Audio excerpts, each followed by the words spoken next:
Que venga el espíritu, pero que esperen los cosacos, que queremos seguir teniendo conversaciones como la que hoy os presentamos, cafeteros.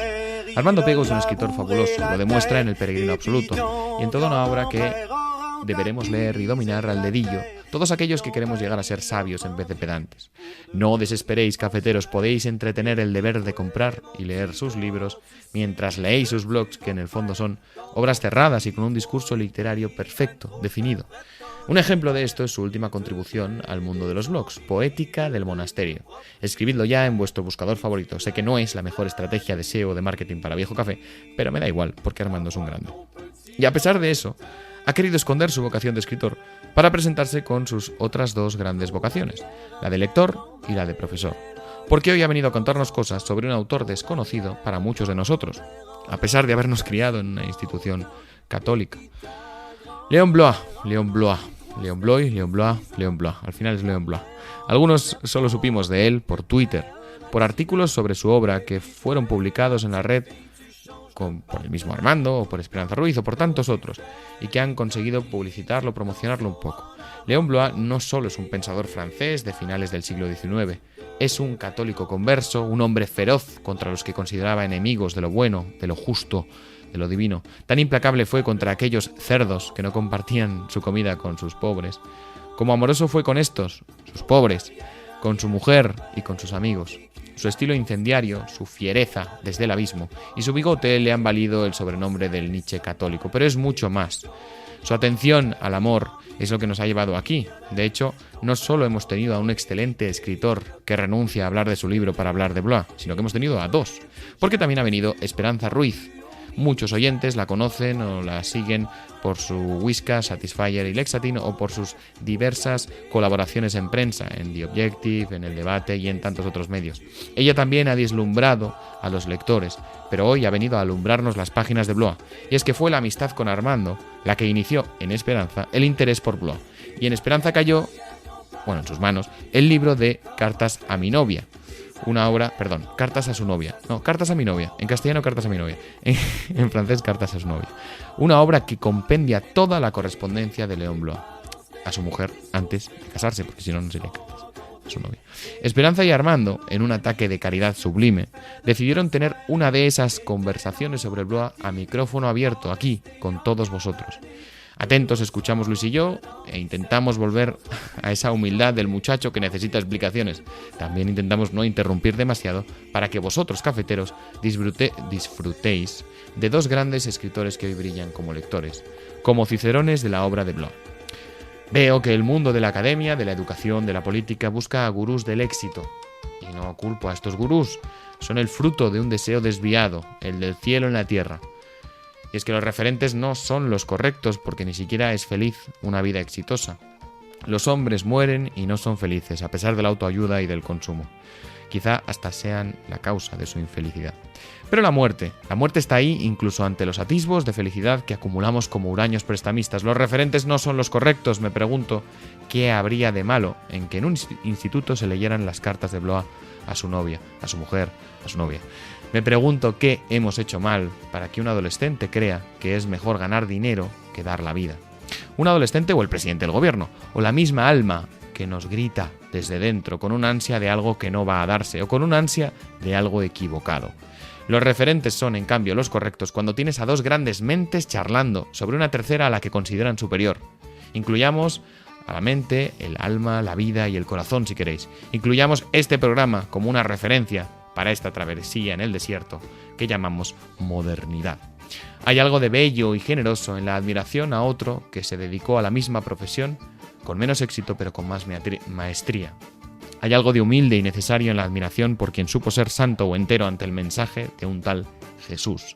Y por supuesto hay algo de triste en que nosotros, los dueños de este viejo establecimiento, hayamos dejado de serviros vuestro café en estas largas semanas. Sabéis que no somos dignos ni de vosotros, oyentes empedernidos, ni de los invitados que tenemos a la mesa.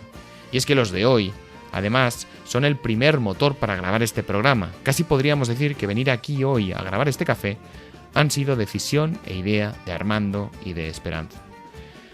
Este programa nos abre sin duda muchas puertas. Puertas a la obra de Blois, a la obra de Armando, a la de Esperanza, a la de la vida y la fe de Blois, al amor por su esposa, pero sin duda para nosotros, para Luis y para mí, también para Joaquín en la distancia. El mejor testimonio que nos deja Blois es esa actitud frente al éxito, o mejor, frente a la falta de éxito. Quizá no debamos ver en el éxito la única espuela, aunque se nos hace muy difícil cabalgar por aquí con seriedad sin pensar en el éxito y el éxito. Hasta que te sientas y Armando o Esperanza abren la boca. Entonces, quizás seamos unos desgraciados y unos pobres como Léon Blois, pero que esperen todavía los cosacos, que queremos seguir conversando.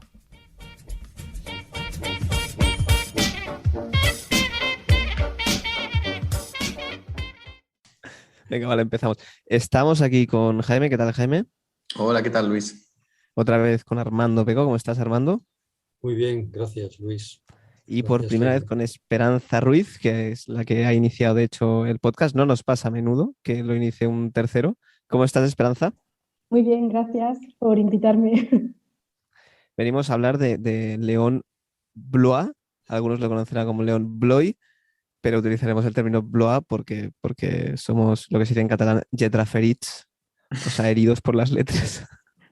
Y porque Armando lo ha preferido. Pues sí, básicamente sobre, o sea, Esperanza tuvo la idea, y yo he leído algún artículo tuyo, Esperanza, que hablabas de Léon Blois. Ahora voy a tener que hacer ejercicio de decir Blois. Y querías que fuera fundamentalmente una conversación con Armando, así que yo te pediría que dispararas una pregunta a Armando a ver cómo la responde. Pongo un poco en antecedentes porque tampoco sé muy bien por qué, o sea, sé por qué, sé por qué quería que fuera con Armando, pero yo realmente tampoco controlo mucho el tema. A mí me pasó que el primer artículo que escribí en El Debate, que es donde conocí a Armando también, fue sobre el libro de Cartas a mi novia, de Blois, y un libro que me llegó, fue un regalo realmente, y yo hasta entonces no había leído nada. Y me tocó mucho el libro. Entonces, bueno, de hecho hice el primer artículo sobre él y después ya sí que empecé a leer los diarios y lo último que he leído ha sido el libro increíble de Armando, de Peregrino Absoluto, de las exégesis de otros lugares comunes.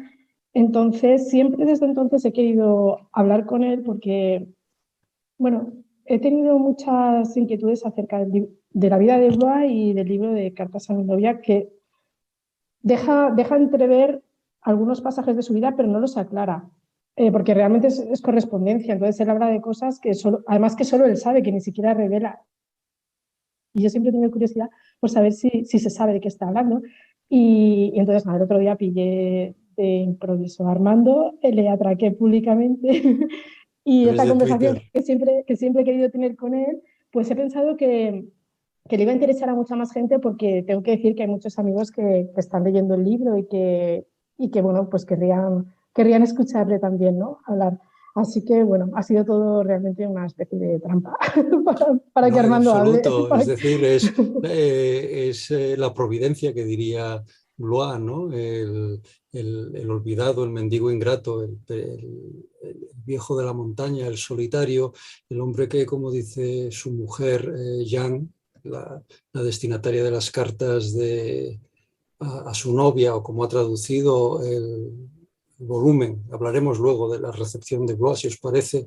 En España, Editorial Nuevo Inicio ha publicado las cartas a mi novia, ¿no? En realidad, el volumen eran las cartas a su novia, que fueron editadas por Jeanne Molbech, Jeanne Blois, la mujer de Léon Blois. Unos años después de su muerte, ella recogía la correspondencia desde el día siguiente a que se conocieran físicamente hasta poco antes de casarse. Es una correspondencia de casi un año, ¿no? Desde septiembre, si no creo recordar mal, hasta el martes o de Pascua del año siguiente, entre 1889 y 1990. Léon Blois acababa de publicar El Desesperado y ya estaba en las cartas, va comentando la elaboración de este libro, que por cierto siempre impresionó mucho su lectura al Papa Francisco, de la mujer pobre, ¿no? Y sobre todo aquella última frase: corrígeme, Esperanza, porque a veces se me vaya la memoria, ¿no? De que solo hay una tristeza, la tristeza de no ser santos, que se repite muchas veces, se cita frecuentemente.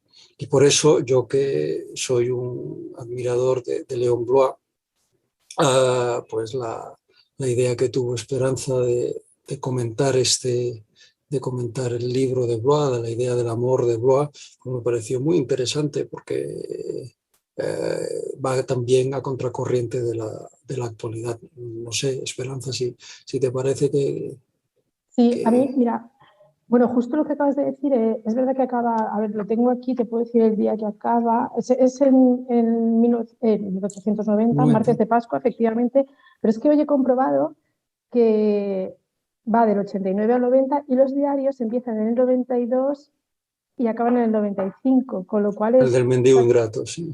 Se puede seguir prácticamente su... Es como una continuación, ¿no? Puedes saber de él en ese año y después en el 92 empieza los diarios, sí. A mí la idea o sea, lo que más me llamó la atención del libro es que yo por primera vez, hay una cosa que dice el traductor, creo que es en el prólogo y tiene mucha razón, y es cuando encuentras a un autor que escribe lo que tú intuyes y que ni siquiera es capaz de elaborar muy bien y de ponerle nombre y de repente lo lees. Y eso es lo que más impacta, yo creo, al final, ¿no? Entonces, a mí, esa idea que tiene Blois y que se expresa en un párrafo cuando Jan le dice amo más a Dios que a usted. Bueno, el uso del usted también se aclara en el libro, está traducido del francés, entonces en francés es un poco más amplio que en español. Le dice que ama más a Dios que él, que Blois. Y Blois le dice que no puede hacer esa división. Yo creo que es el núcleo, bueno, lo que a mí más porque es la idea que yo tenía, ¿no? De amar a Dios en un hombre.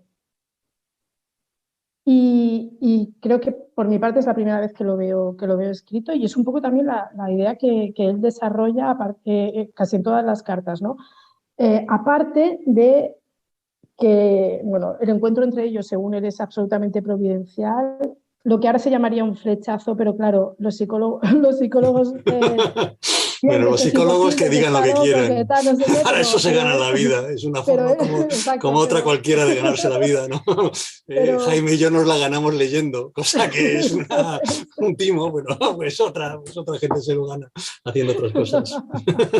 Eso es. Entonces, bueno, desde el primer momento, porque efectivamente la primera carta está escrita al día siguiente de conocerla a ella y ya se le ve por dónde va, ¿no? O sea, te llama mi querida amiga, pero bueno, ya se le ve que dice, ya te he conocido, o sea, no necesito más. Entonces, a partir de ahí que él ve un encuentro providencial y que además eso está destinado a su redención, a salvarle. ¿De qué, Armando? ¿De qué? Yo creo que en la vida de Blois, él a lo largo de las cartas y luego también en su novelística y en sus diarios, ¿no? Siente que ha sido llamado a una misión que le excede. Sí. Que le ha sido prometido mucho y que no se le ha cumplido nada. O sea, que todo lo que él esperaba vive como una especie de absoluta noche oscura, que es también muy típica de la espiritualidad francesa, desde Pascal, desde el Dios escondido, y que también está presente de otro modo muy completamente diferente en Santa Teresa de Lisieux, ¿no? Blois es una cosa diferente, ¿no? Es una especie de como la leyenda del santo bebedor, ¿no?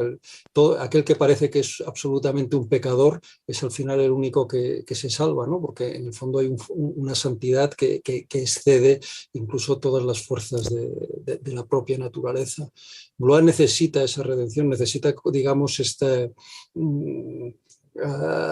redención que no ve por ningún sitio, que, como dice él, como un león aullante, ¿no? Va por todas partes insultando, sableando y atacando, ¿no? Y sin embargo, también a lo largo de las cartas se ve como es un hombre de una extrema dulzura. Y de una extrema, él mismo se presenta como un niño, ¿no? Dice, a pesar de toda la imagen que se ha proyectado de mí, yo en el fondo soy un niño. Y esto que aparece en las cartas también lo cuentan las personas que lo conocieron. Hay no es una correspondencia, digamos, es como unas memorias, una especie de memorias de Rey Samaritain, en las cuales habla de sus amistades. Entre las amistades está Léon Blois, porque Raisa y Jacques Maritain no eran creyentes, se convirtieron gracias al testimonio de Léon Bloy. Léon Bloy fue el padrino de bautismo, ¿no? Tanto de Jean, digamos, fue el que convirtió a Jean, que era protestante, era danesa, protestante danesa al catolicismo, como de Raisa y de Jacques Maritain. Y Raisa, que era judía, además, lo resalta muchas veces la dulzura y la tranquilidad y el espíritu de acogida y de hospitalidad que tenía un hombre que vivía en unas situaciones francamente muy penosas. Sí, Estos tres autores, perdón, Esperanza, para aquellos oyentes que por casualidad no sepan quiénes son, ¿puedes dar una breve introducción o a qué se dedican? Hombre, Jacques Maritain es como el padre de la democracia cristiana del siglo XX.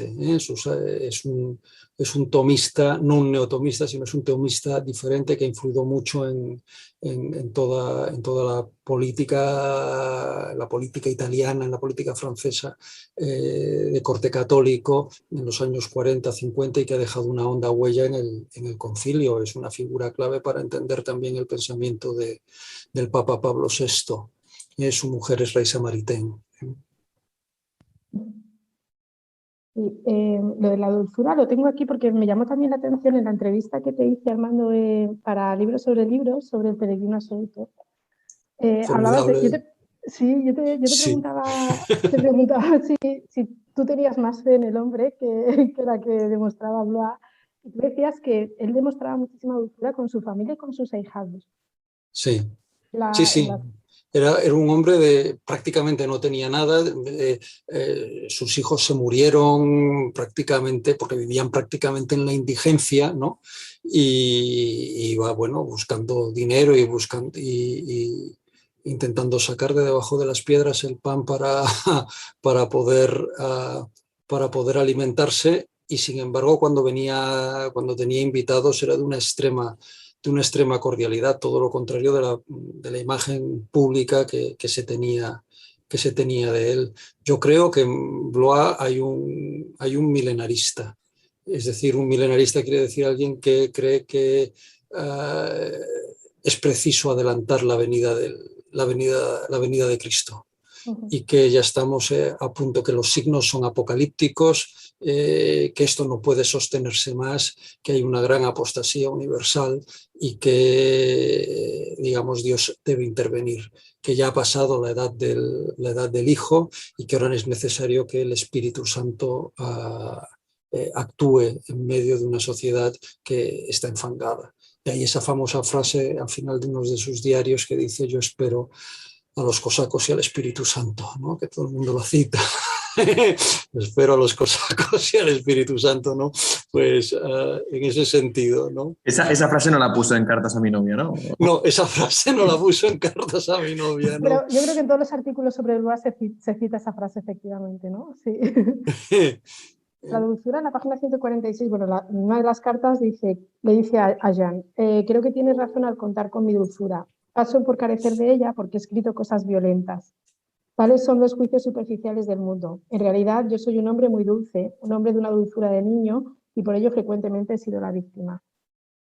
Bueno, casi nadie entiende esto porque efectivamente lo que escribe suele ser, bueno, escribía es un incendio, es un incendio. Es decir, se dice de Nietzsche que filosofa a martillazos. Él escribe, para él la blasfemia, entre comillas, no la blasfemia como ofensa a Dios, sino la blasfemia contra el mundo, es la manera de dar gloria a Dios, ¿no? En un mundo que ha girado, en un mundo después de la revolución que ha dado la vuelta, es preciso, para dar la vuelta de la vuelta, llegar más a fondo y analizar más a fondo cuál es la situación de desamparo en la que vive la sociedad contemporánea. De ahí que para él los pobres, y para él el pobre por antonomasia es Jesucristo, sean el signo visible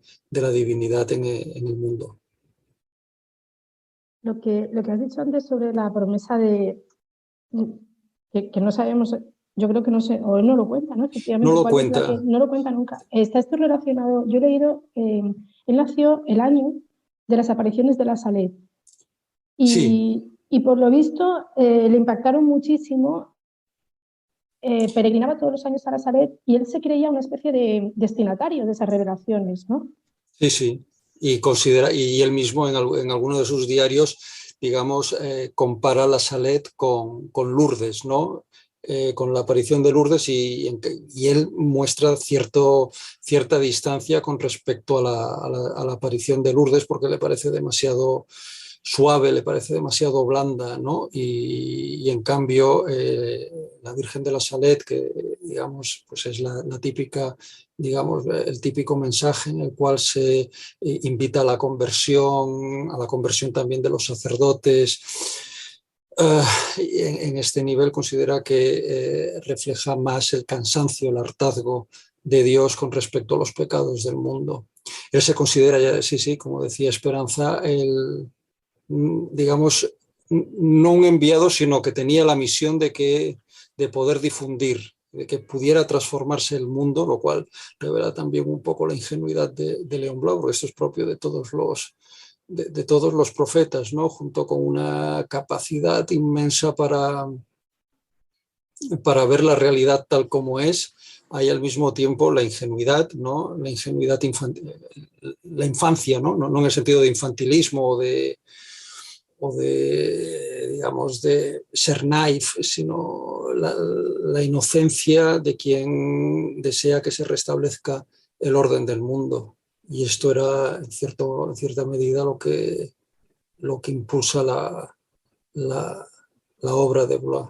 A mí siempre me ha impresionado mucho cuando él publicaba un libro, siempre decía en los diarios, tengo una gran fe en este libro me dará finalmente el éxito que merezco, y al cabo de unos días escribía, una vez más he vuelto a fracasar. Solo he vendido 5 ejemplares, 8 ejemplares. No entiendo nada, ¿no? Y sin embargo era un hombre respetado como escritor en Francia. Nadie lo tragaba, pero de la calidad estética que tenía nadie tenía ninguna duda sobre ello. Bueno, porque esa violencia que ejercía contra, pues eso, la iglesia, los burgueses y tal, la ejercía también contra sus propios compañeros periodistas, a los que detestaba el periodismo. Entonces, claro, al final se creaban solo unos enemigos. Los diarios son divertidos. Bueno, yo los llamo los diarios, pero están publicados por Acantilado y son divertidísimos porque es que, o sea, si te va la marcha...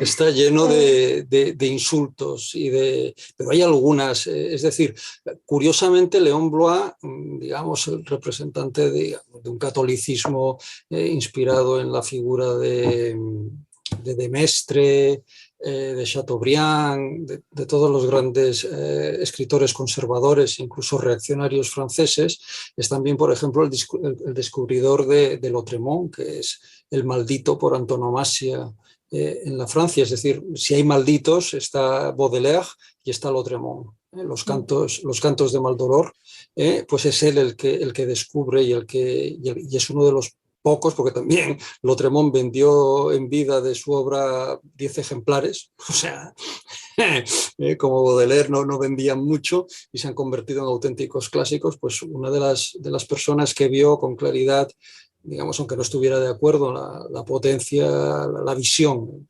Es un visionario también Blois. El carácter visionario de la poesía de estos autores fue él y no sus contemporáneos, que preferían a aquellos autores que, digamos, eran de éxito, ¿no? A lo mejor esto pasa también dentro de 100 años, ¿no? Ahora no me conoce nadie, dentro de 100 años estarán haciendo un podcast sobre mí, mientras que Paul Bourget, que era el ídolo de la literatura francesa del siglo XIX, y entonces Luis dirá, para los que no conocen bien el tema, ¿podrías explicarnos quién es Paul Bourget? Pues a lo mejor dentro de 100 años, no sé, no quiero decir ningún nombre para que nadie diga está metiéndose con alguien, ¿no? A ver, Armando, dentro de 100 años, otro Luis está preguntando, para los que no lo sepan, ¿quién es Armando Pego? No, porque yo seré como Blois. No me conocerá tampoco nadie. He vendido ya su segunda edición del Peregrino Absoluto, ¿eh? Sí, ya ves. ¿Tú has tenido secretamente esa misma esperanza de vale, ya le he petado, voy a seguir? voy a salir ya Yo por creo, fin es decir, al estrellato. cualquier escritor, esto Esperanza también, Esperanza que sí que es la que tiene éxito, Esperanza sí que es la que vende, esto lo Por la sabemos por todos, porque- por más que digamos todos que no nos importa el éxito, no queremos, no nos importa que nadie nos lea porque tenemos, lo que importa es haber escrito el libro y todo esto, en el fondo de nuestro corazón hay una vanidad inmensa y todos esperamos que nos lean, porque en el fondo yo creo que el escritor, a no ser que sea alguien sin ya absolutamente corrompido, ¿no? Que conserva algo de un niño y el niño espera que le escuchen y espera que, no que lo aplaudan, sino que lo atiendan y que aprecien aquello que está transmitiendo. Porque ¿Y cómo asumía Len Bloy esta falta de éxito junto con...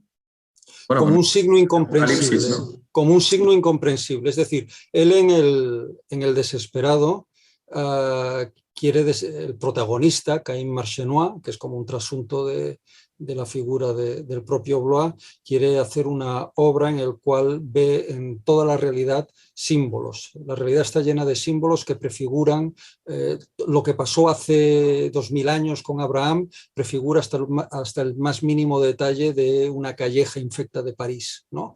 Entre todos los hechos de la historia de la salvación hay una correspondencia secreta. A él lo que le, digamos, más que atormentar, lo que le impresionaba muchísimo era precisamente que era incomprensible que esas promesas que él había recibido y de las cuales él no podía dudar, y en las cartas a su novia, en las cartas a Jean Molbech, a Jean Blois, lo repite una y otra vez, es que todas esas promesas de las cuales no puede dudar porque no cree que, porque es decir, está seguro de que no han sido una alucinación, no se cumplan ninguna. Y el hecho de que no se cumplan, en el fondo, lo ve como un cumplimiento sorprendente y que lo excede, y que excede su capacidad de entender. Y también lo vive con hambre, porque Con hambre física. porque pasa muchísimas miserias. Tampoco entiendo, no sé si tú este dato lo sabes, él parece que pasa todo el día, pero además él no tiene dinero, tiene que conseguir cada día el dinero para su propio sustento, para pagar el alquiler y para comer, pero además pasa todo el día consiguiendo dinero para ayudar a otros pobres, ¿no? Sí, sí, sí. Él consideraba que la misión, es decir, el rico era rico sencillamente para repartir entre los pobres. Cualquier rico que no repartiese entre los pobres era un canalla, era lo que llamaría un cerdo. Ya está, los cerdos, ¿no? Un cerdo que reventaría el día del juicio final. Por ello, en la exégesis de los lugares comunes, lo que intenta es demostrar cómo los abismos de la estupidez burguesa, esto de la caridad bien entendida empieza por uno mismo, todo este tipo de frases, ¿no? Eran un reflejo luminoso, ¿no? de la consumación de los tiempos, ¿no? Una manera de manifestar de forma inversa, de forma invertida, la redención del mundo. De hecho, al dinero le llaman la sangre del pobre, ¿no? Como el título del libro es al dinero, ¿no? Sí. Él consideraba que el dinero era fundamental. Lo único que los ricos, los burgueses, no realizaban la función que tenían la obligación de cumplir, ¿no? Que era la de hacer circular el dinero entre aquellos que lo necesitasen. Otro tema que, si me permitís, que has tocado antes, es la conversión de los Maritain para que se convierten por él. Sin embargo, el propio Blois también sufre una conversión. Él Sí. es de padre ateo y de madre española, por cierto. No sé si te has conocido, es de madre española. La madre sí que tenía una religiosidad, parece ser bastante profunda, pero él era ateo. Y él se convierte gracias al círculo de los escritores que tiene, que en su época son Barret de Rivilly y alguno más, y Villiers y tal. Villiers, Barbey, D'Urville, y que precisamente conoce a Jean cuando volvía del entierro de Barbey. Y esto es una conversión tardía, decís. Sí, él se convierte en el año, pues yo creo que debe ser el año 78, con 30 años. Es decir, con 30 años es cuando él, que había sido indiferente de tradición familiar volteriana, el padre era un ateo volteriano, él sufre esta experiencia de conversión alrededor de la Virgen de la Salette. Alrededor de la Virgen de la Salette. De hecho, él escribe sobre él difunde el mensaje de la Salette, él intenta también, fracasa absolutamente la canonización de Cristóbal Colón, está implicadísimo en la y escribe una biografía sobre Cristóbal Colón y no lo consigue, no entiende, no entiende por qué cada empresa que acomete, fracasa absolutamente, acaba en el fracaso absoluto. Es decir, no hay nadie, esto es aparte, todos podemos admirar a Blois, pero no hay nadie que sea capaz de vivir como vivió Blois. No, bueno, es tremendo. Porque, es decir, uno puede admirar a Francisco de Asís, digamos, la pobreza completa de Francisco de Asís, pero claro, Blois incluso en algún momento habla sobre Francisco, se contrapone con Francisco, ¿no? De que Francisco es feliz, en el fondo Francisco es feliz, pero que él no es feliz, él es muy desgraciado y que eso tiene otro mérito diferente, ¿no? Ahí te quería preguntar, porque hay mucha gente que no entiende a Blois en cuanto que, bueno, y además hay un momento que lo dice, la alegría del cristianismo, ¿no? Por definición. Entonces, claro, ¿cómo un ser tan triste, amargado, puede ser el defensor de Cristo, del cristianismo, cuando se predica la alegría, ¿no? Del cristiano? Yo creo que todo queda resumido en una frase que dice que me gusta mucho, no sé dónde está, pero bueno, no puedo hacer nada contra la esperanza. Sí. Pero realmente él está deseoso de amor. Porque dice, bueno, él está deseoso de amor y en el fondo las cartas que dirige a su novia, él abre su corazón a ella. Él se entrega, él sencillamente se deja llevar hacia ella. Pensad además que Léon Blois, martillo, también podría decir martillo de herejes, destructor de los bienpensantes y de la burguesía, de quien se enamora es de una mujer que tampoco era ya joven para la época, una mujer de 32 años, de 30 a 32 años, no era una mujer joven, una mujer en edad casadera, digamos, a finales del siglo XIX, danesa, y protestante. Y de hecho, no es la primera. Claro, es que aquí hay una trayectoria interesante también. Y él, entre tanto, ha vivido con 2 prostitutas, una situación rarísima, no se sabe muy bien, medio mística, medio caída, y en la cual él habla de todas las ofensas que ha cometido contra Dios. Hay un momento en las cartas, ¿verdad, Esperanza?, en la que le dice: te abrí mi corazón y tú fuiste capaz de aceptar todo lo que yo había vivido en estos 10 años en los cuales había sido infiel incluso a las promesas que yo creía que Dios me había realizado, porque había perdido, en cierto modo, toda esperanza. Y ahora has llegado tú, cuando ya me parecía que no había ya ninguna salida y que todo estaba perdido, tú me has devuelto la vida. Es lo que parece que sí que tiene claro en su trayectoria amorosa, es que no puede estar, y también se lo dice a Jan, no puede estar con una mujer que no sea creyente, que no esté convertida, y de hecho las 3 mujeres parecen ser las más importantes que pasan por su vida, a las 3 las convierte. La primera fue una prostituta a la que saca de la calle y la convierte. Allá hay una historia rara, me parece, ella empieza a tener como visiones del apocalipsis y acaba en un manicomio. La segunda, es el desesperado, es el tema del desesperado. Después la segunda creo que es una protestante a la que también convierte, y luego está Jan. Entonces eso es lo único que parece que tiene claro, pero es verdad que sí, que su... Bueno, no sé si también él tiene una cierta ansia de redención con las mujeres y las busca para salvarlas también. Un poco, no creo, ¿no? No me da la impresión, no me da la impresión. Hay algo de aquella masculinidad, ¿no?, que ahora dirían tóxica, caballero andante. Algo hay, pero no me parece que eso sea lo predominante, ¿no? Él necesita el sentimiento de que alguien le escucha, de que alguien le escucha, de que alguien es capaz de entender más allá de esa apariencia, digamos, estrafalaria o de esa apariencia destructora o de esa amargura que parece envolverle, ¿no? El fondo de esa esperanza intacta que anidaba en su corazón, ¿no? Porque tú has dicho, Armando, que él, no sé si has dicho, ansiaba el amor.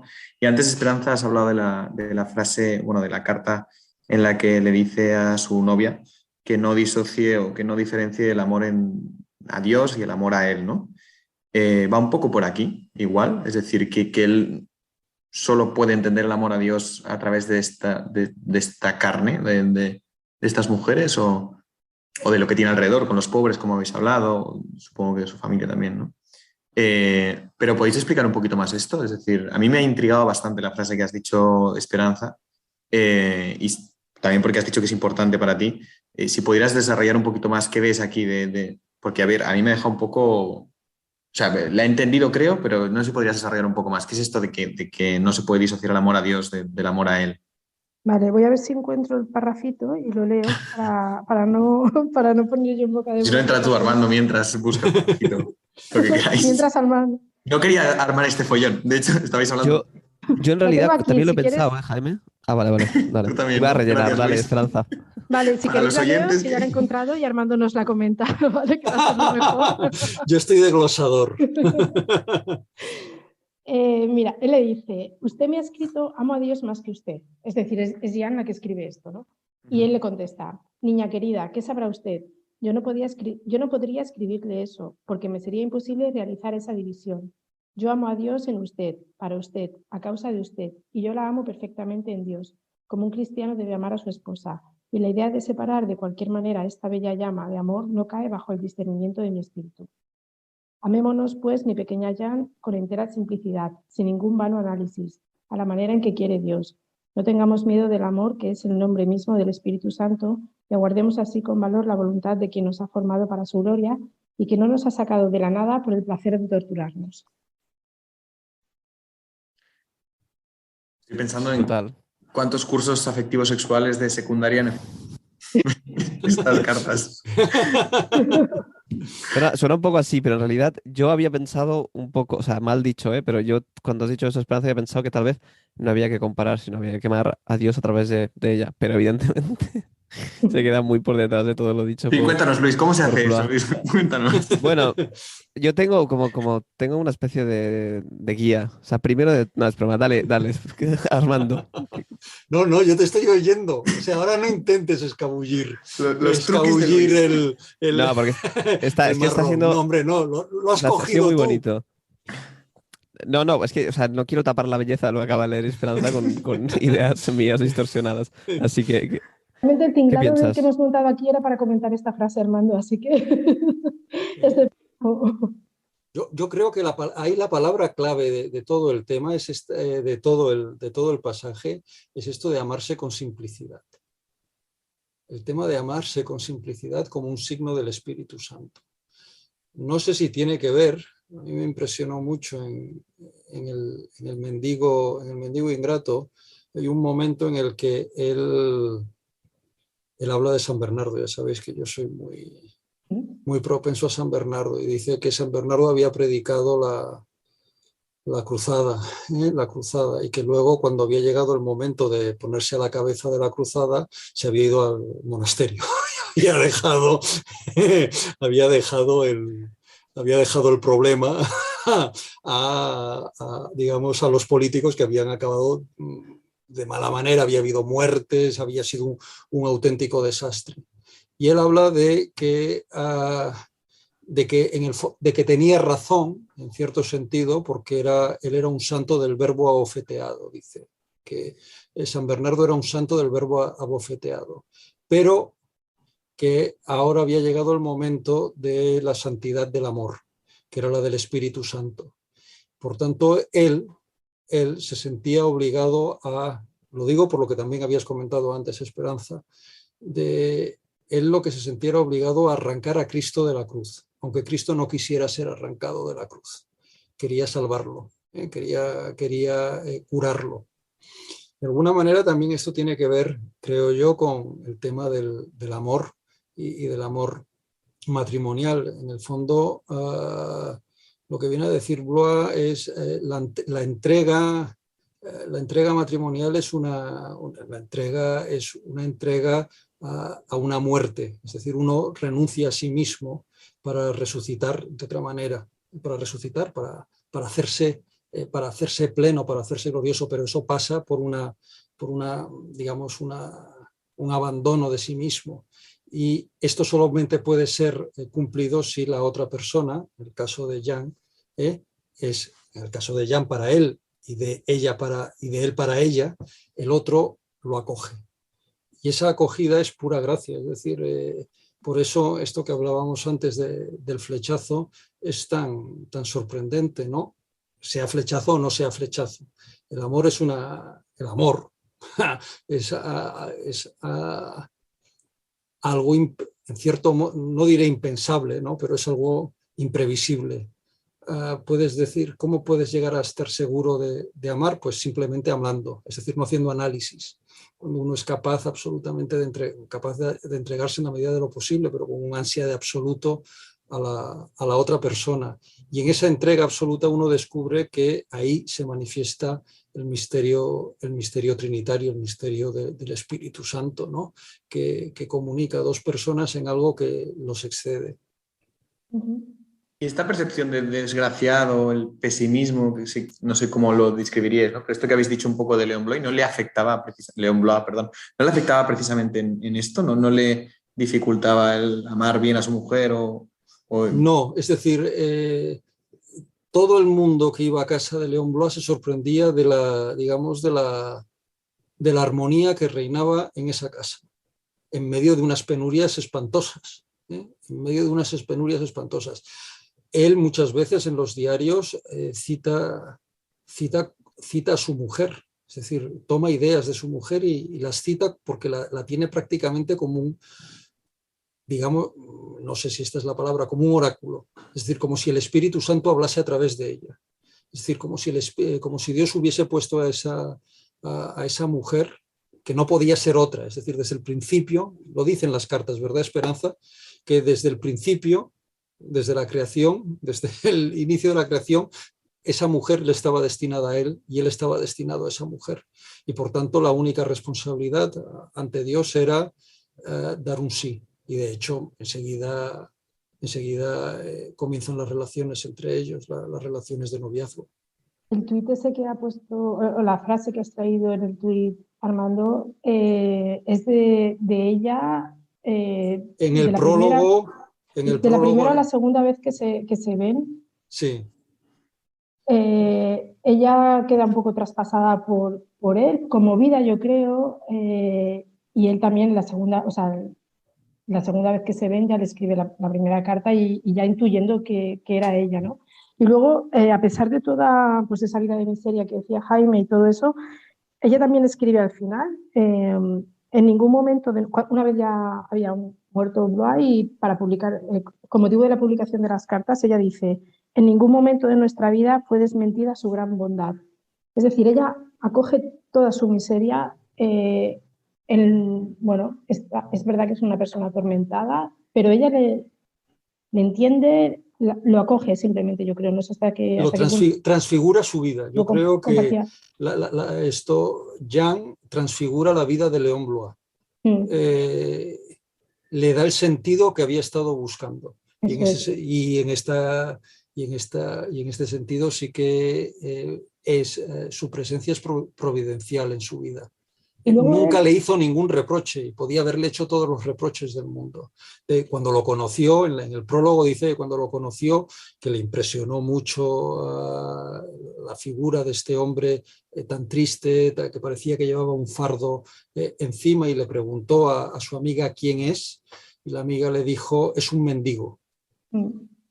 La amiga le dijo es un mendigo, que era una manera de decirle ni se te ocurra acercarte a él. O sea, si le has echado el ojo, olvídate, porque Como vas al introducción es desastre, ¿no? durísima, ¿eh?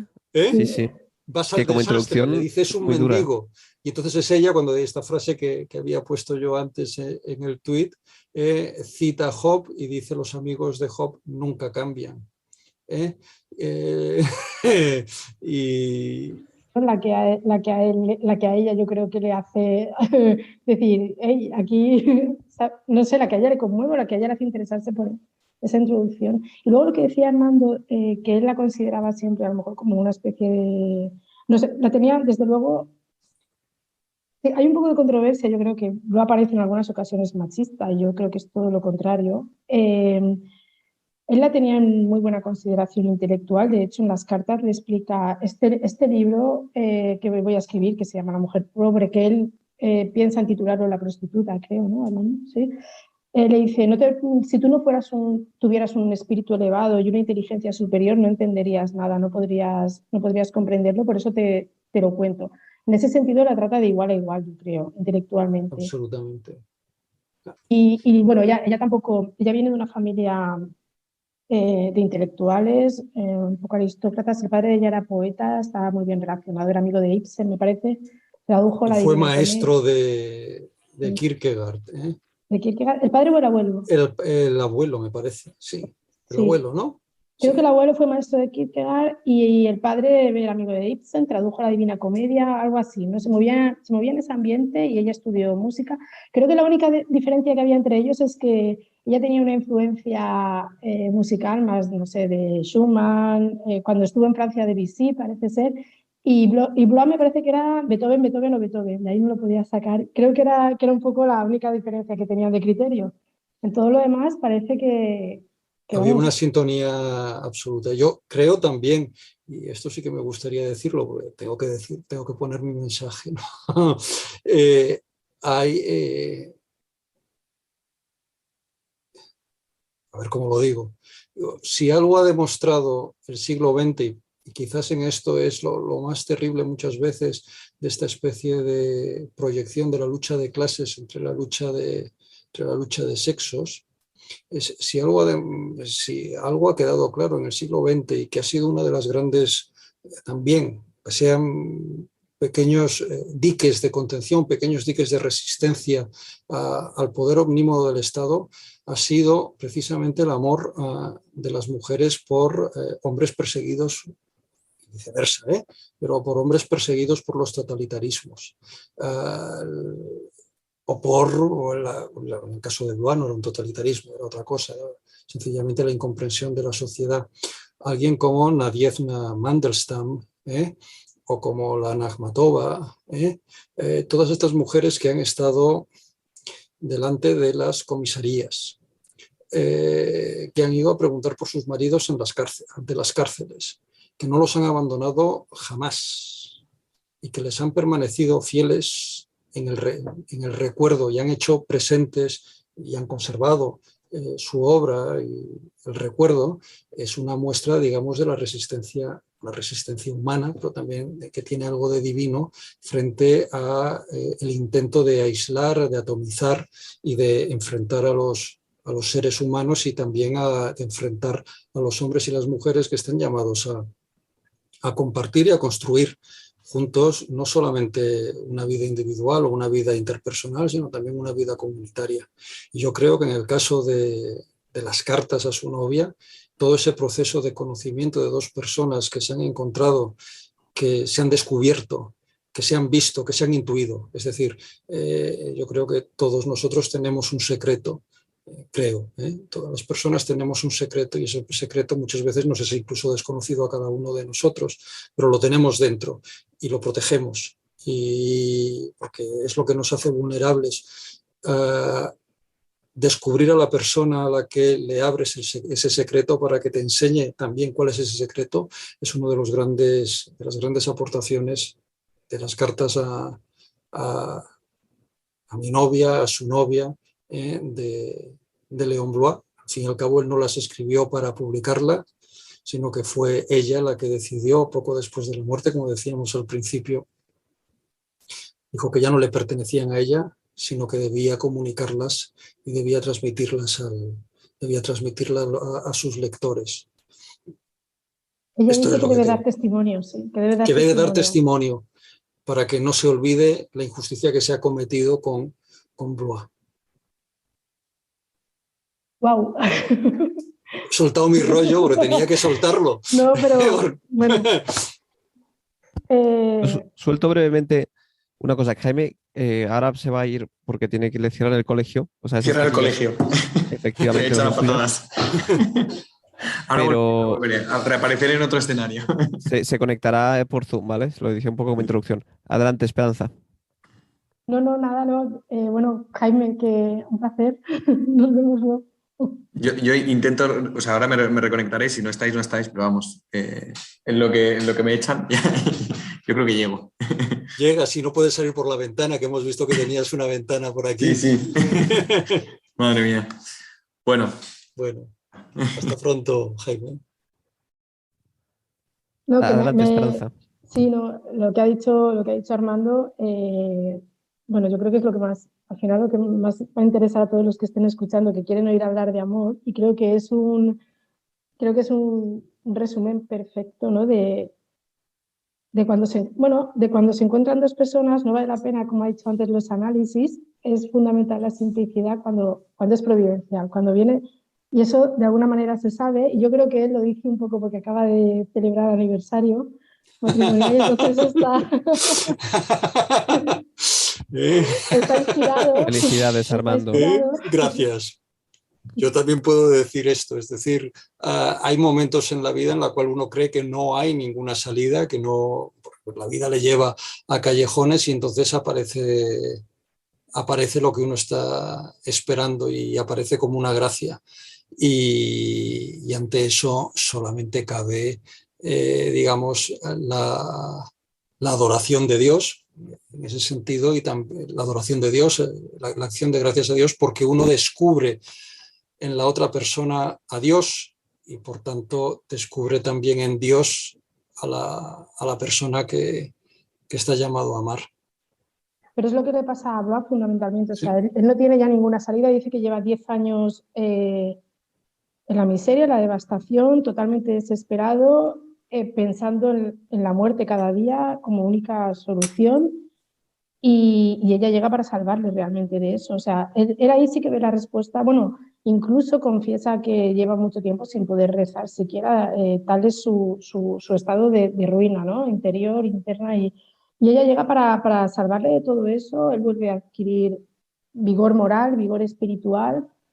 Y de hecho, cuando tienen algunas dificultades, supongo que económicas, para casarse, y también no sé si por la conversión, el bautismo de ella, no sé si van por ahí los tiros, él sabe que van a ser superadas porque está convencido de que bueno, como has dicho antes, Armando, es su misión y casarse con ella y eran los planes de Dios, ¿no? Básicamente.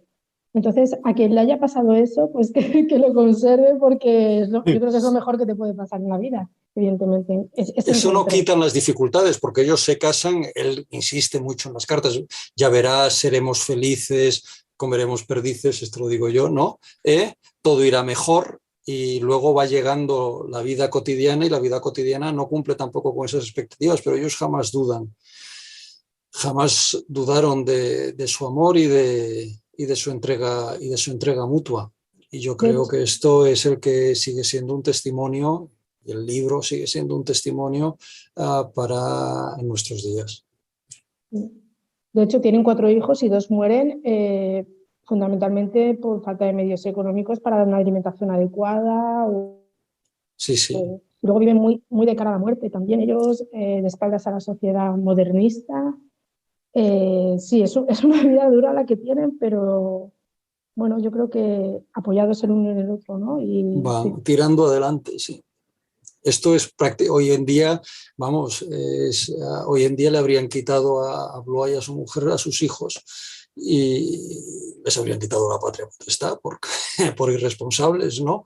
Hay momentos durísimos en los diarios cuando habla de la muerte de sus hijos y de que no sabe si va a ser capaz de pagar el entierro de ellos, ¿no? Y como sueño, y los sueños que tiene, o los sueños de su hija con respecto a la pobreza y tal, y él se siente absolutamente sobrepasado por la situación, porque ve que no puede darles a sus hijos aquello que los que sobreviven, lo que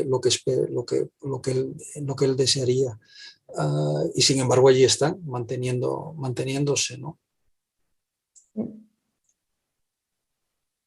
Pues, y de hecho ella, que yo creo que viene de una familia, bueno, no sé si su hermano era como un poco aventurero y ella también se dedicaba un poco a viajar, tenía este ambiente así un poco más cosmopolita e intelectual, bueno, pues acepta esa miseria económica a la que le aboca el matrimonio realmente.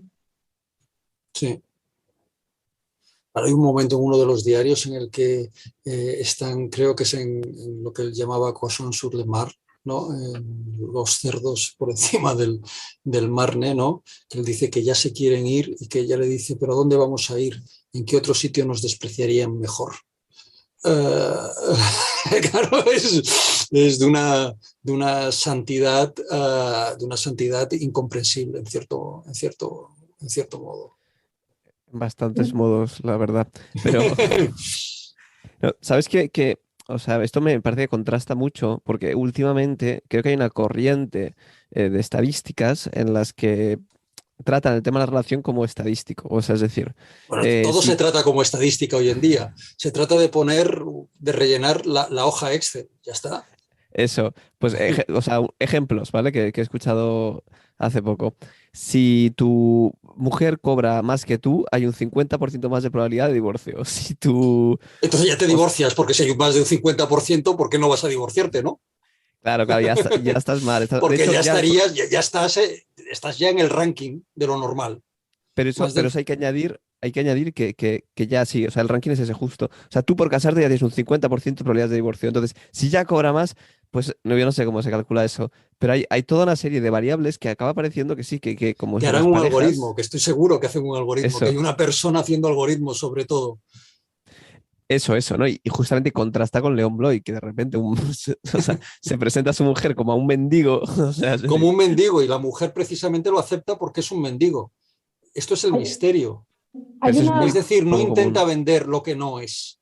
Es mira, decir, hay una anécdota muy bonita, perdóname, sí, sí. Armando, que no se me vaya, es que cuando él quedan por primera vez, que es en casa de un amigo de él, donde ella está alojada, que la están alojando a ella, porque ella es danesa y está en París por una temporada, le ofrecen a él un vaso de vino y un mendrugo de pan. Y él come el mendrugo de pan mojado en vino y le dice a ella, esto es la primera cita, ¿eh? La primera vez que se ven, le dice a ella, me está usted viendo cenar. O sea, en ningún momento le oculta que es absolutamente pobre, miserable y desgraciado.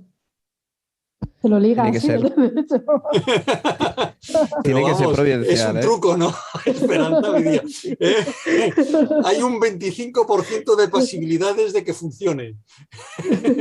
Luis, habrá que buscar el Yo, algoritmo, ¿no? yo ya te digo que no lo hubiera probado nunca. O sea, me parece muy arriesgado presentarte como un mendigo. Esto es típico lo que prueban los príncipes azules, ¿sabes? Los multimillonarios, a ver si te quieren de verdad, ¿no? Entonces Pero apareces claro, ahí. pero ahí hay trampa. En el príncipe azul, que se pasa por pobre, hay trampa. Porque la historia acaba bien. Si me quieres, te doy el premio. Y el premio es Claro. la riqueza. No Sí, soy en el fondo un desgraciado y un muerto de hambre. Pues mira, precisamente porque te has arriesgado, porque te has atrevido a amar a un mendigo, ahora tienes el 100 por 1, ¿no?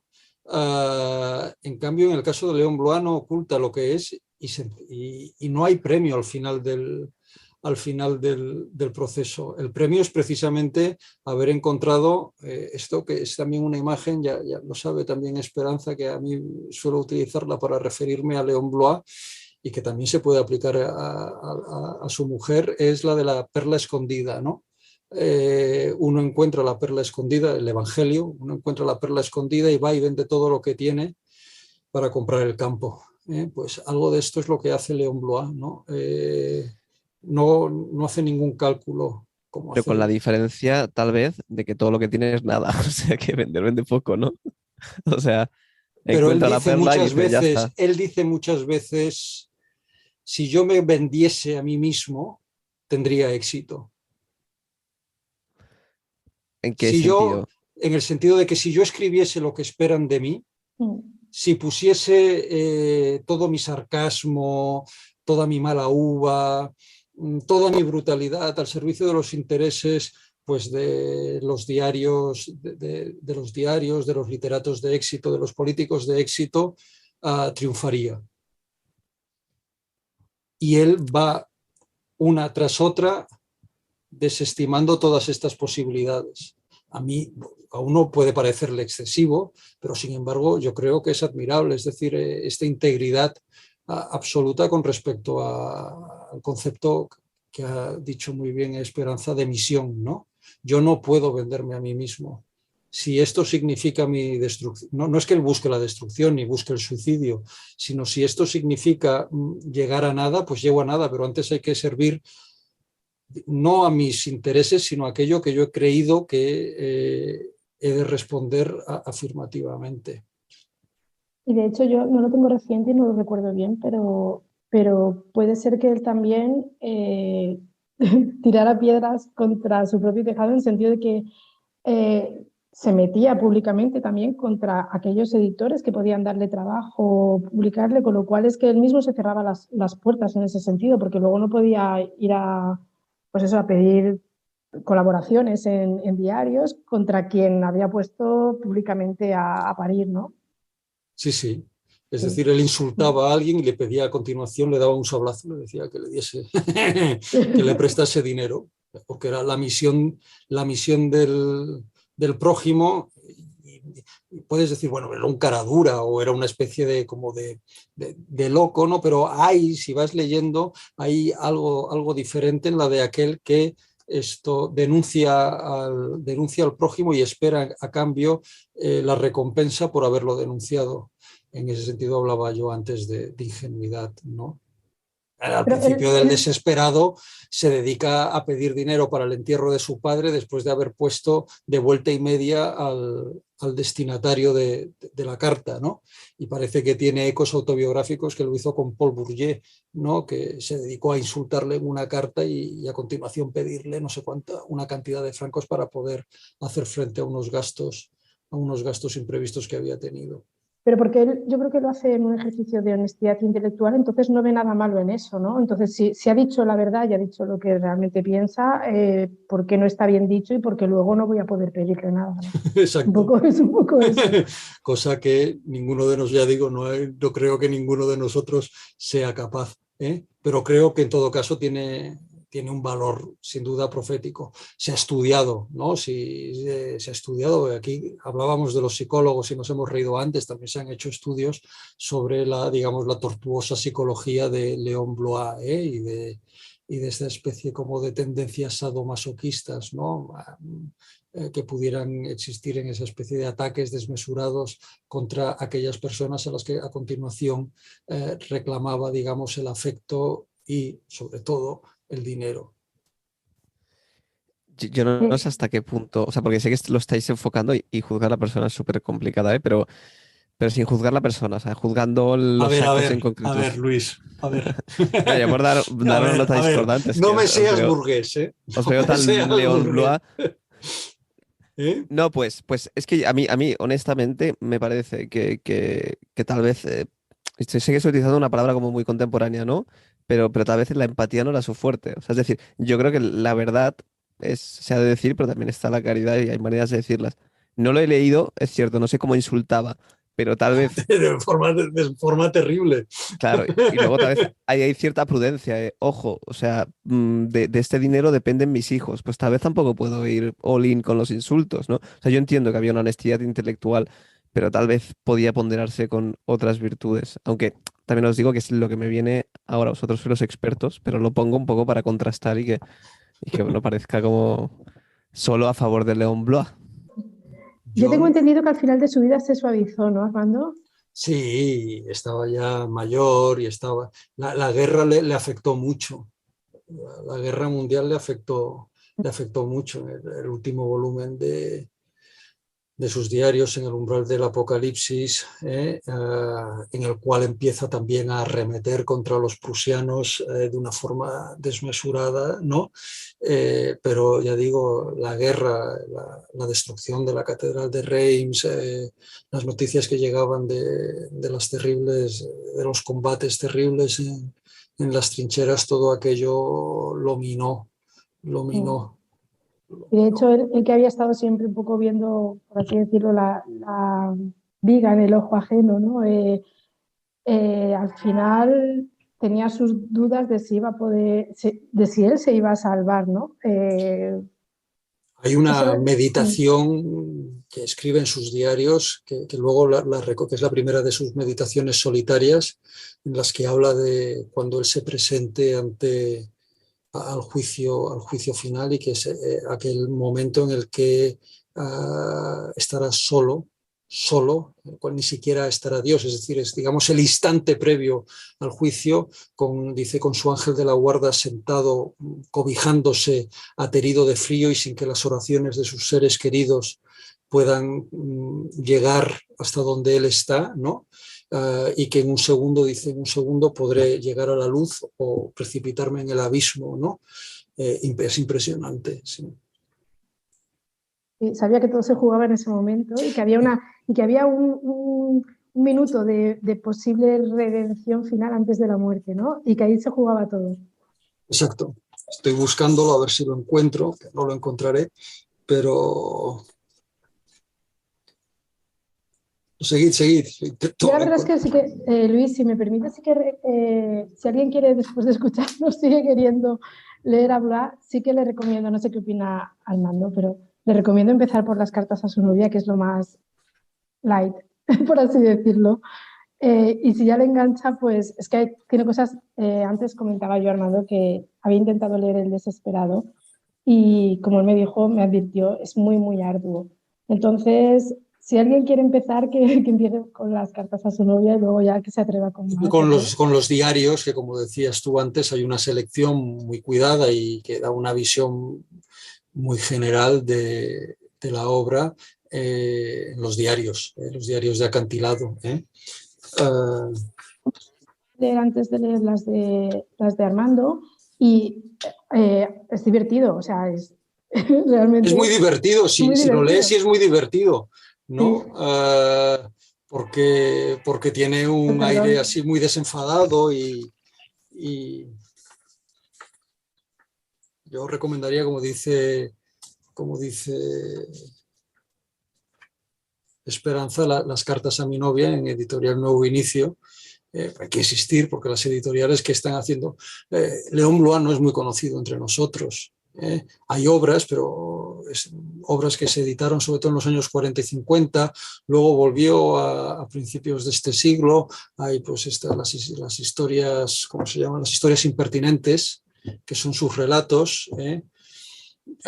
Él estuvo siempre le marcó mucho su experiencia en la guerra franco-prusiana en 1870. Una de las frases del diario, cuando dice yo rezo como un moribundo, a su madre, ¿no? Está reflejando su experiencia de haber atendido a personas que estaban con las tripas fuera en la guerra del 70, ¿no? Y aquello le marcó muchísimo y marca, digamos, la primera obra, que son unos relatos que se llama, ¿cómo se llaman? Sudor de sangre. Sudor de sangre. ¿Trabajo siempre de escritor? Sí, no, él Esperanza, él tenía facilidad para el dibujo. Sí, en un momento de las cartas dice, voy a ponerme a dibujar, o sea que sí, entiendo que y tenía, es decir, y también hacía caligrafía y hacía pequeñas planchas. Trabajaba de escritor y también tenía, digamos, la tarea del oficio de dibujante, pero de dibujante de láminas y de cosas de este estilo. Y entiendo que con eso se sacaba un sobresueldo. Digo, porque ya aún sigo. No, con eso se sacaba lo suficiente sueldo. para el pan y el vino, para poder mojar el vino, en el vino el pan, ¿no? Porque los Absolutamente libros. al día, o sea, como vivía él. Él conseguía cada día el dinero necesario para pasar ese día. Y no tenía más. O sea, al día siguiente, de hecho, hay un momento en que él dice que se le acusa de perezoso. Sí. Porque no era muy prolífico, ¿no? Porque no escribía, no sé. Entonces, o porque no cumplía a lo mejor los plazos que los editores le habían marcado, no sé. Entonces, yo ahí lo entiendo, entiendo mucho. Él decía que cómo escribir y cómo producir al ritmo que él quisiera, si cada día tenía que preocuparse por qué iba a comer ese día, cómo iba a pagar la habitación en la que vivía.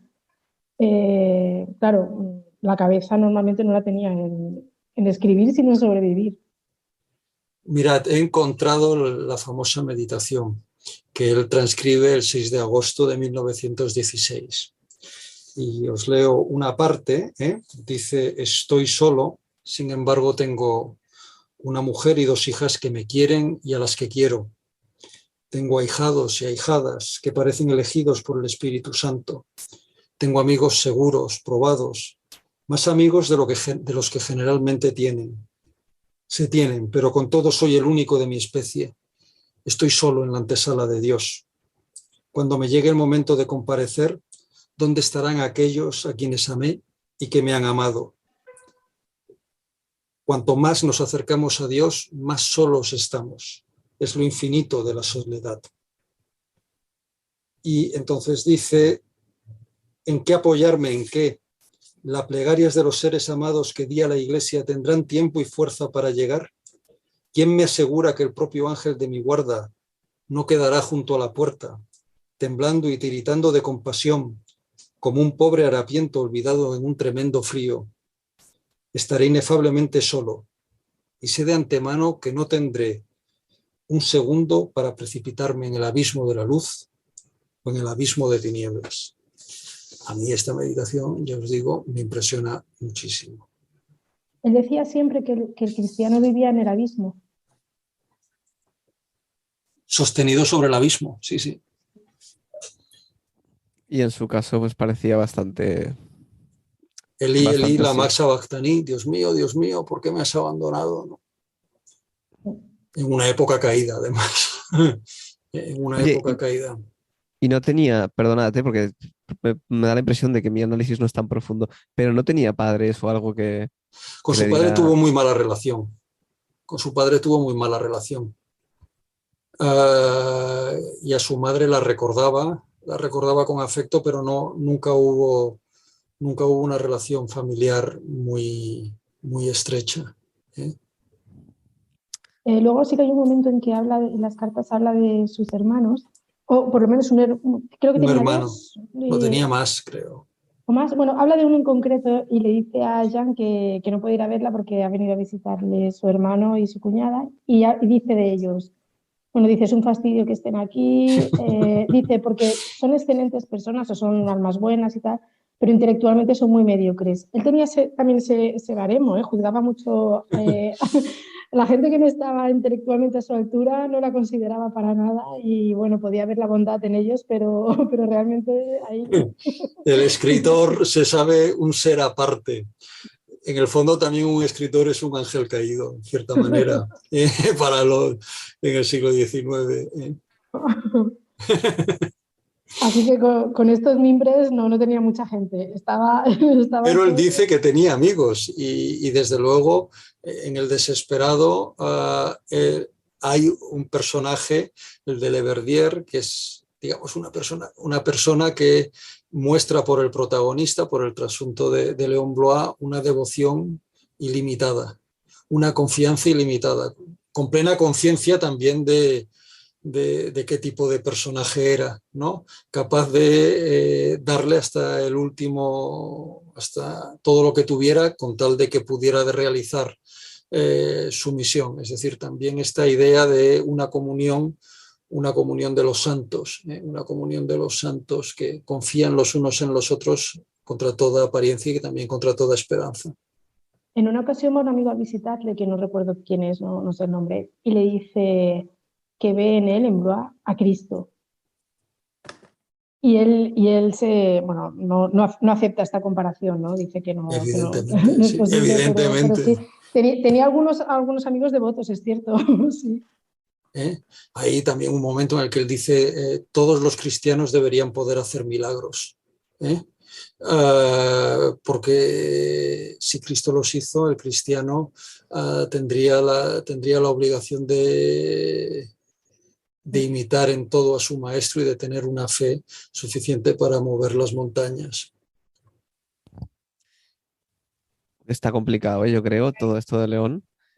Hombre, Mira, bueno, Luis, Jaime. yo creo que tú deberías dentro No, de a ver, poco abandonar ya el mundo y entregarte a la escritura insultando casi, ojo, porque insultando a Pego, insultando a estás describiendo un poco mi situación actual, ¿eh? O sea, fuera de Barcelona, dedicándome a la tesis doctoral, o sea, me está faltando insultar a la gente, pero no, Pero no me ¿dónde daba... estás? Estás en Inglaterra.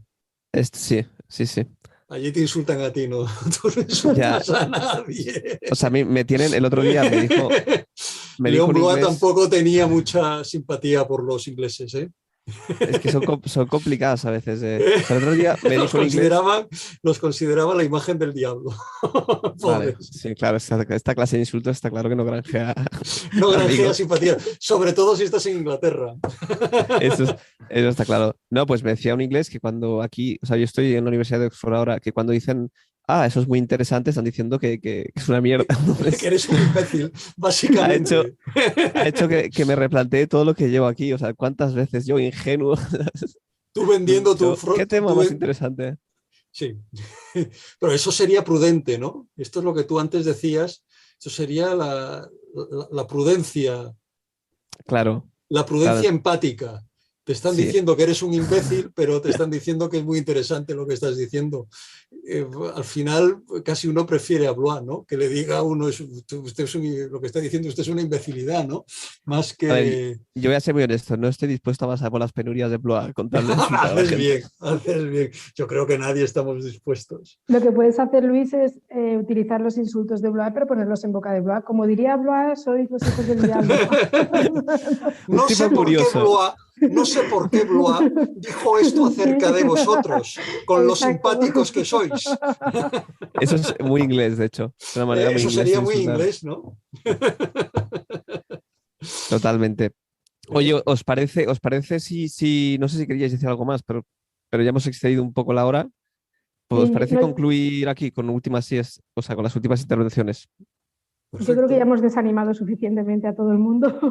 Yo creo que no, yo creo que al contrario, creo que las cartas, a su novia, como decía Esperanza hace un momento, es una lectura no solo fundamental para conocer a León Blois o para introducirse en la figura de León Blois y de su mujer, sino también para comprender y para, digamos, para profundizar en el tema del amor cristiano, sobre todo una persona aparentemente que era una persona desesperada, una persona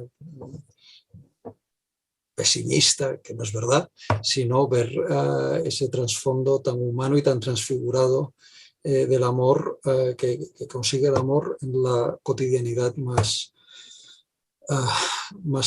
la cotidianidad más próxima, ¿no? A veces, perdonad, como Luis está en Inglaterra, me gustaría recordar la anécdota de Yves Limbaud, ¿no? Yves Limbaud, el autor de Retorno a Brideshead, ¿no? Le decían que cómo podía ser católico siendo tan mala persona como era. Ya precisamente, soy católico, si no fuese católico me suicidaría por ser tan mala persona. Esto es un exceso, ¿no? Pero el cristiano no es el ejemplo, el ser perfecto, el que intenta hacer ver a los demás que hay otra manera de actuar, sino aquel que es capaz de asumir su debilidad y de intentar transfigurarla a la luz de Cristo. Y de esto fue, yo creo, que un testimonio muy notable León Blois. Y sigue siendo. Al hilo de Yo esto te que digo, dice, He dicho. al hilo de esto que dice Armando, es que Jan le dice un poco lo mismo. En su primer encuentro le dice: antes de separarnos me atreví a hacerle esta observación. Señor, ¿cómo es que usted, un hombre superior, es católico? y Blois le contesta: quizá lo soy a causa de eso. Que Ya también, como bilingüe, lo pensaba igual. Y yo, aparte de que a mí la concepción del amor cristiano que tengo ahora me influyó esta lectura, también hay que, sin llegar ni desearlo a los niveles de Blois, también hay que echarle un ojo desde el punto de vista del sufrimiento, ¿eh? Te puedes llegar a sentir identificado en muchas cosas. No, es verdad que no tenemos unas vidas tan atormentadas, pero sí que su expresión del sufrimiento, cómo lo cuenta, sus reproches a Dios porque se los hace, me dice: ¿hasta cuándo, Dios mío? Nos podemos sentir muy identificados en esa parte también, ¿no? Y luego también, dentro de todo, yo hablo ahí, bueno, lo ha corroborado Armando antes, que es el que sabe, le veo unos toques de humor bastante buenos también. Es increíble, es increíble. Sí, Yo tengo la experiencia cuando me regalaron el libro y escribí el artículo sobre él, como que yo creo que me obsesioné un poco y empecé a regalarlo a muchísima gente, y tengo la experiencia de las dos caras de la moneda, ¿no? Gente que le gustó mucho y gente que, ¿sabes?, como que no entendía nada, que no. Bueno, yo creo que si logras conectar a nivel de, bueno, porque has sufrido, porque concibes el amor, tienes la aspiración de que sea de esa manera, sí que logras conectar con él, a pesar de todo lo que nos separa. Yo creo que es también, también es un signo del gran escritor, es aquel que es capaz de suscitar opiniones enfrentadas, que no recibe solamente elogios, sino que es capaz de formar en torno a él, de crear su comunidad de lectores. Yo creo que esta es una de las enseñanzas para mí más importantes, para mí, digo personalmente, de Léon Blois, lo que me ha enseñado. Es decir, Léon Blois no escribe para un público determinado, sino que es el público el que tiene, es decir, es el lector el que tiene que convertirse en el público de Léon Blois. Le exige convertirse en lector suyo. Y esto también es una tarea de humildad por parte del lector, y también es una tarea de humildad por parte del escritor. Renunciar al éxito fácil, digamos, para intentar establecer una relación en niveles profundos, y esto lo consigue sin duda los dos, Jan y Léon Blois, en sus cartas. Por cierto, he visto que existe un volumen en francés, habrá que buscarlo, del año 2010 o algo así, en el que se incluyen las cartas de ella. Yo estoy interesadísimo en encontrar ese volumen, ¿no? La correspondencia, digamos, ella publicó las cartas de Léon Blois. En ese volumen de correspondencia también incluyen las cartas que ella le dirigió a él, creo, ¿eh? Por eso estoy tras la pista. Estaría bastante bien verlo. Y incluso si fuera una desmitificación, que le respondieran: bajo el León, ponte a trabajar ya. Y... que no ves que nuestros Yo hijos... creo, Luis, que en tu caso, Léon Blois y tú no tendríais mucha empatía. No sé por qué me da la impresión. Porque es jurista,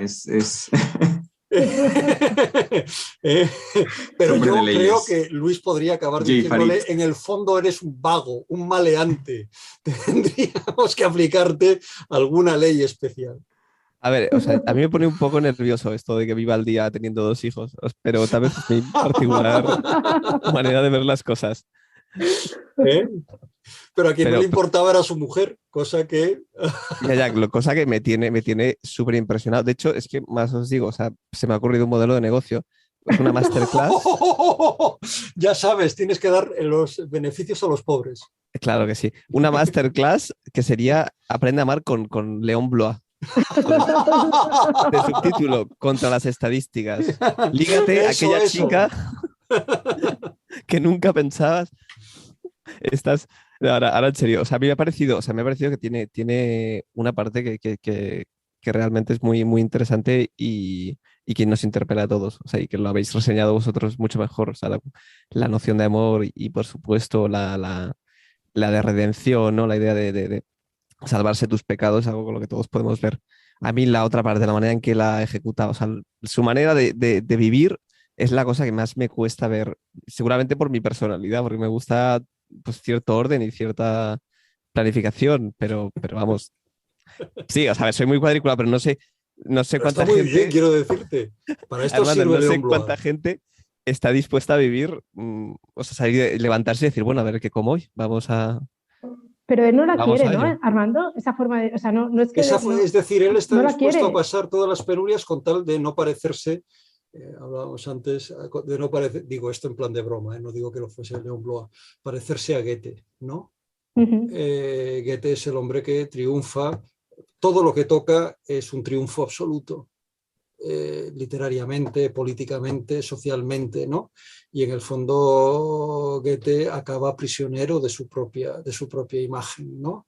La de el hombre que un ser ridículo, ¿no? Hay algo también de ridiculez en Goethe que, en cambio, ya te digo, esto es un hombre grandísimo, ¿no? Pero que así como con Goethe parece impensable poder hacer la crítica de Goethe, o en todo caso una crítica respetuosa a estas grandes figuras, ¿no? A estas grandes figuras de la literatura, León Blois precisamente da el juego para ver la ambigüedad de la existencia humana. También Shakespeare es una persona muy ambigua humanamente, o incluso el propio Dante. Esto es lo que es fascinante, creo, y creo que gracias a Yo, Real Viejo Café, a Jaime, a Luis, sobre todo por la iniciativa gloriosa de Esperanza, hemos podido estar hablando, ¿no? de un escritor que, que, que no todo el mundo va a apreciar, que no todo el mundo apreciará, pero que sin embargo tiene algo que decirnos a todos. Yo para la tranquilidad de Luis diría que creo que él no está dispuesto a traicionarse intelectualmente por conseguir una posición social, una estabilidad, pero sí que la desea. Cuando él ve la oportunidad de que le paguen mensualmente por sus trabajos y todo eso, reza por ello y se alegra y lo desea. O sea, no es que lo elija como forma de masoquismo o algo así, ¿no? Es porque no está dispuesto pues eso, a traicionar sus principios o lo que piensa, pero no porque no quiera vivir mejor o vivir por lo menos con una cierta estabilidad. Él es de todas formas un hijo de su época, y en esto hay un cierto malditismo, un malditismo romántico en la figura de Blois, en las contraposiciones a veces que realiza, ¿no? El ángel, el demonio, el bien, el mal, esos dualismos también son muy, muy propios de una época, y esto es la parte, diríamos, la ganga que arrastramos todos, ¿no? Cada uno es hijo también de su época. Lo importante es saber remontar. El gran escritor se remonta sobre su propia ganga. Oye, y querías comentar algo de Nietzsche, que al final no has comentado. No, simplemente estábamos comentando al principio que muchas veces se ha comparado la figura de Blois con la de, como si fuera un Nietzsche católico, ¿no? Y sobre todo hay una imagen que, si la encontráis pues por internet la veréis, es como una especie de dibujo de Blois en el que sale con un enorme mostacho, bigote, ¿no? Hacia afuera, que prácticamente le tapa le tapa el mentón, que se asemeja mucho a las famosas fotos de Nietzsche. Pero ya veis, Nietzsche no consiguió nunca ser amado. Sus experiencias amorosas siempre fueron un desastre, especialmente las con Luz Salome, la que fue luego amante de Rilke, y en cambio un hombre como León Blois, siempre al borde del abismo, que decía Esperanza, como todos los cristianos estamos, como dice San Pablo, estamos oprimidos, pero no estamos aplastados, ahora no me sale. Vencidos más no desesperados. Vencidos más no desesperados, ¿no? Tal, en la segunda carta a los Corintios, pues algo de eso hay en Blois, ¿no? Siempre al borde del abismo, siempre a punto de romperse, y sin embargo con una fuerza extraordinaria, una fuerza espiritual, una fuerza del espíritu para seguir adelante y alcanzar la meta, ¿no? Ya digo, antes lo decía, el Papa Francisco lo ha citado en varias ocasiones, al principio de su pontificado, y en diversas ocasiones ha mencionado el tema de ha aludido a la impresión que le había ocasionado la lectura de La mujer pobre. Fijaos, a veces Tenemos en que las... hablar Sí, de La mujer pobre, tenemos que hablar un día, Ya porque tenemos que hablar de La mujer pobre. se nos ha quedado un poco en el tintero, yo creo, porque yo no lo he llegado a entender, también es que no he leído mucho, pero no he llegado a entender lo de, Blois dice de las mujeres que solo tienen dos caminos, o la santidad o la prostitución, no entendiendo la prostitución como el comercio carnal. Además dice algo peor, dice que a una prostituta, Luis, ahora te vas a horrorizar, que una prostituta todavía tiene alguna posibilidad de tiene posibilidad de salvarse. La que no tiene posibilidad de salvarse es la mujer de cálculo. La mujer que calcula, esa es la que no tiene ninguna redención. Es decir, o sea, la que calcula el pan que tienes que comer cada día, ¿no? No sé, es decir, no lo sé. La que hace cuentas. La que hace cuentas, ¿no? A este sí, a aquel no, porque esto sí que Blois lo señala y esto sí que se nos ha saltado, Esperanza. Él dice que no entiende otro matrimonio que no sea por amor. Es decir, para él no hay ningún otro matrimonio que no sea el que es fruto de la libre elección. Que por tanto no lo considera un simple contrato, y por tanto, si no hay amor, hay una especie como de ofensa de ofensa al sacramento. Por tanto, considera en ese caso que la mujer de cálculo, que sería la versión femenina del burgués, ¿no? La versión femenina del burgués atentaría contra el espíritu. Eso decía de la mujer que era el ser antirromántico por naturaleza, porque de hecho calculaba, o sea, para Pla la mujer siempre calculaba a la hora del matrimonio, a la hora del amor. De ahí que él no tuviera tanta...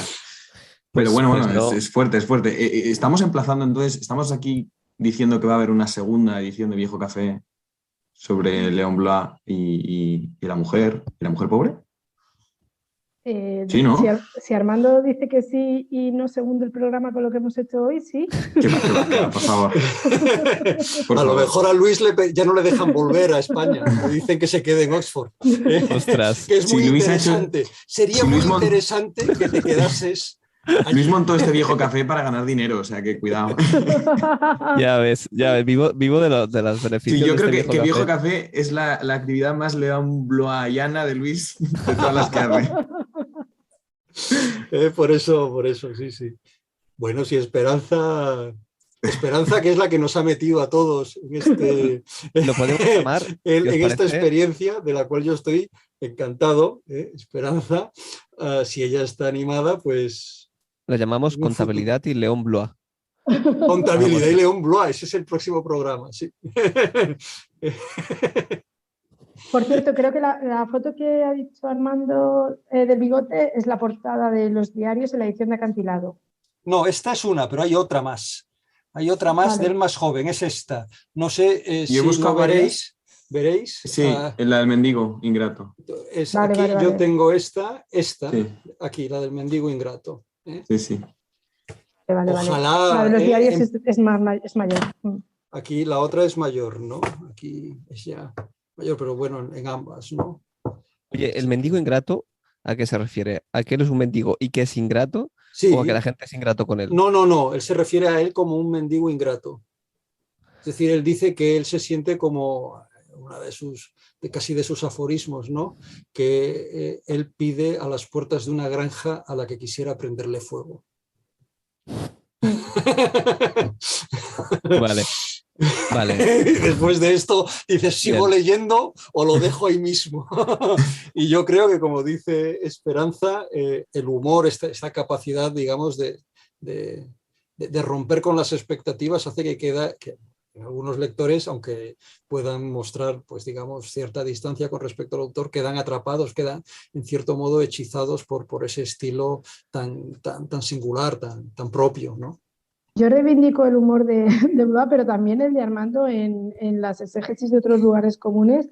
De verdad, me lo pasé muy, muy bien, porque tiene muy mala leche también, tengo que decirlo, pero...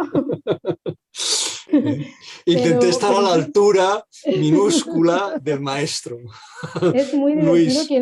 Quien no haya leído, además se puede leer, o sea, A poquito, poquitos. sí, a poquitos. No sé si está bien dicho así, pero a poquitos. Sí, Y es muy divertido, de verdad, también leerlo. Es muy, bueno, claro, si estás de acuerdo con lo que dices, te diviertes muchísimo. Si no, entiendo que a lo mejor te sublevas o le indignas odias o te indignas. ¿eh? Pero nada que no le pase a hablar, vamos. Nada que no le pase a hablar, ¿no? Pero yo estoy más digamos, emboscado, ¿no? Yo me embosco más que León Blois, soy más cobarde también. Soy más cobarde. Este es otro posible podcast. O sea, Y la cuestión sobre ¿sería un podcast sobre Armando, con Armando o sin Armando? Esa es la pregunta. Eso. Claro. Entonces ya, si es sin mí, me habéis consagrado. Esta sería buena. Hablan de mí en el mundo. Podemos, de hecho, hacer un podcast comparando a León Blois y a Armando Pegó.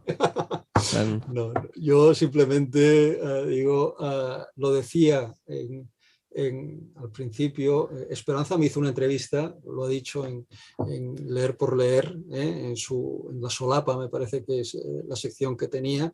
Yo creo que es la mejor entrevista que me han hecho. Lo digo de verdad, y lo digo no solo porque lo piense yo, sino porque una ¿Pero porque persona estuviste muy bien?